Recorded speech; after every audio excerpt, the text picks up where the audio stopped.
Hai students, hari ini kita belajar tematik. Tema 3, peduli terhadap makhluk hidup. Subtema 2, keberagaman makhluk hidup di lingkunganku. Anak-anak, perhatikan bukunya halaman 47. Selain tumbuhan, hewan juga merupakan sumber daya alam yang perlu dijaga keseimbangannya dan dilestarikan. Jika tidak, maka hewan-hewan tersebut akan menjadi langka dan punah, seperti yang terjadi pada burung cendrawasih. Kalian bisa melihat gambar yang ada di halaman 47 itu adalah gambar burung cendrawasih. Sekarang perhatikan bukunya halaman 48. Di sini terdapat teks tentang burung cendrawasih. Anak-anak, silakan baca teks tersebut di rumah. Burung cendrawasih merupakan burung yang berasal dari Provinsi Papua. Burung cendrawasih disebut juga sebagai burung surga. Burung yang menjadi maskot Papua ini memiliki warna buluh yang indah. Bahkan, kabarnya karena keindahannya itu, burung ini jarang turun ke tanah, lebih sering terbang dan hinggap di dahan pohon. Nah, anak-anak, warna burung cendrawasih yang mencolok biasanya merupakan kombinasi beberapa warna seperti hitam, coklat, orange, kuning, putih, biru, merah, hijau, dan ungu. Keberadaan burung cendrawasih kian lama kian terancam. Perburuan dan penangkapan liar serta kerusakan habitat menjadi beberapa penyebab utama. Buluh cendrawasih juga diperdagangkan, digunakan sebagai penghias topi wanita di Eropa. Tapi, kini burung cantik ini menjadi jenis satwa yang dilindungi.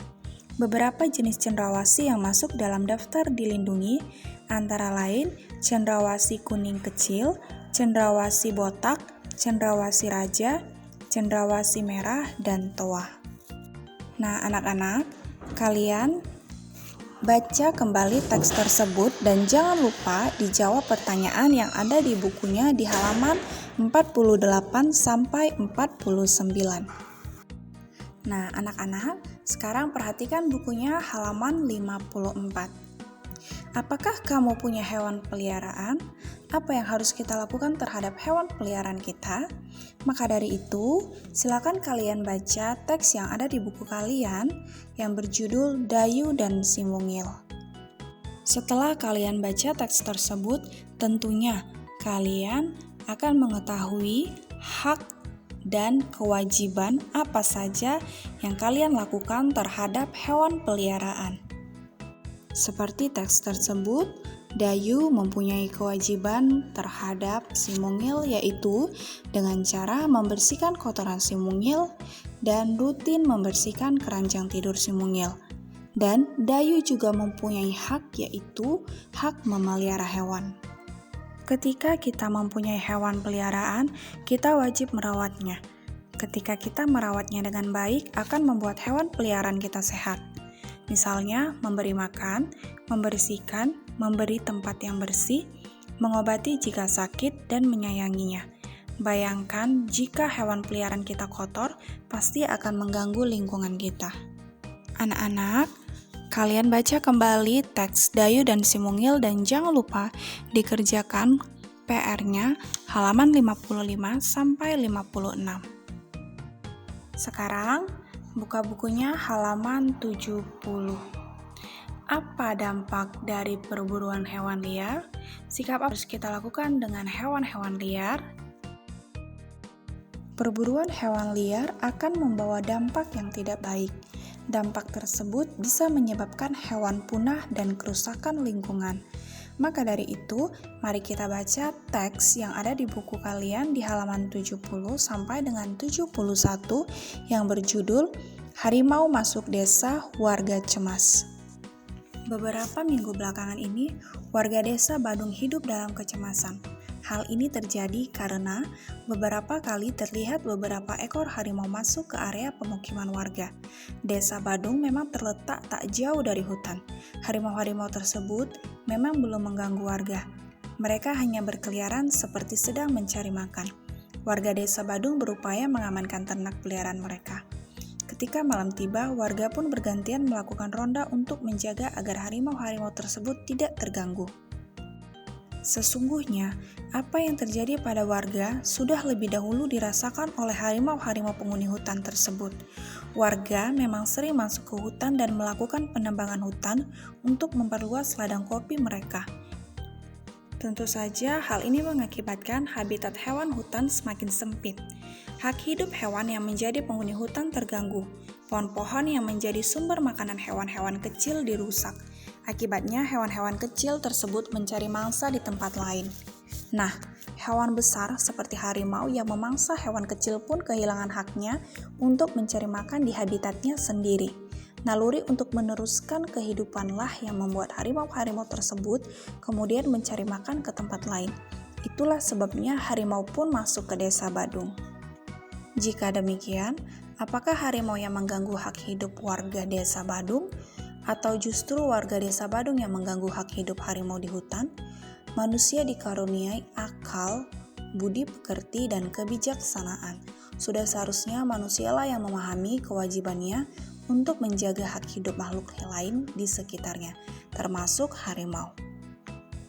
Anak-anak, beberapa orang berburu hewan liar dengan berbagai alasan, yang pastinya mereka hanya mencari keuntungan dan tidak memikirkan dampaknya. Seperti contoh, mereka berburu hewan liar seperti harimau untuk diambil kulitnya dan dijadikan pakaian. Ada juga yang membuat sepatu dan tas dari kulit harimau. Maka dari itu, kita harus melindungi hewan-hewan langka dan hewan liar agar tidak punah. Anak-anak, sebelumnya kita telah belajar tentang wawancara. Nah, ada hal-hal yang harus dilakukan sebelum melakukan wawancara, ketika melakukan wawancara, dan setelah melakukan wawancara. Anak-anak, setelah melakukan wawancara, jangan lupa untuk menuliskan laporan hasil wawancara. Kalian silakan buka bukunya di halaman 90. Di sini ada terdapat format menulis laporan hasil wawancara. Yang pertama itu adalah latar belakang. Latar belakang ini adalah menuliskan alasan melakukan wawancara. Yang kedua yaitu maksud dan tujuan. Nah, di sini kalian menuliskan maksud dan tujuan kalian melakukan wawancara. Yang ketiga yaitu topik. Nah, di sini kalian menuliskan topik wawancara. Yang keempat, waktu dan tempat kegiatan. Nah, di sini kalian menuliskan waktu dan tempat kegiatan ketika melakukan wawancara. Yang kelima yaitu laporan hasil wawancara. Nah, di sini kalian menuliskan nama narasumber, pewawancara, dan hasil wawancara. Nah, jadi hasil wawancara tadi kalian tuliskan di sini. Yang keenam yaitu kesimpulan. Nah, di sini kalian menuliskan hasil kesimpulan wawancara kalian. Anak-anak, sekarang buka bukunya halaman 92. Lestarikan hewan langka. Sebagai warga negara, kita mempunyai kewajiban dan tanggung jawab untuk melindungi dan melestarikan hewan-hewan langka tersebut. Beberapa upaya yang bisa dilakukan untuk menjaga hewan langka antara lain: 1. Melakukan penangkaran hewan langka. 2. Mendirikan tempat-tempat perlindungan hewan langka, misalnya Suaka Marga Satwa, Cagar Alam, Kebun Binatang, dan Taman Nasional. Dengan melindungi hewan langka, maka kita akan mendapatkan 1. Menjaga keseimbangan ekosistem agar kehidupan di muka bumi tetap berjalan dengan baik. 2. Melestarikan keanekaragaman hayati yang bermanfaat bagi ilmu pengetahuan dan masyarakat. 3. Memenuhi kebutuhan masyarakat, misalnya untuk bahan pangan dan obat-obatan. Anak-anak, demikianlah video pembelajaran Miss hari ini. Jangan lupa dikerjakan homeworknya halaman 48 sampai dengan 49 dan halaman 55 sampai dengan 56. Jika telah selesai, kirim ke Google Classroom. Bye!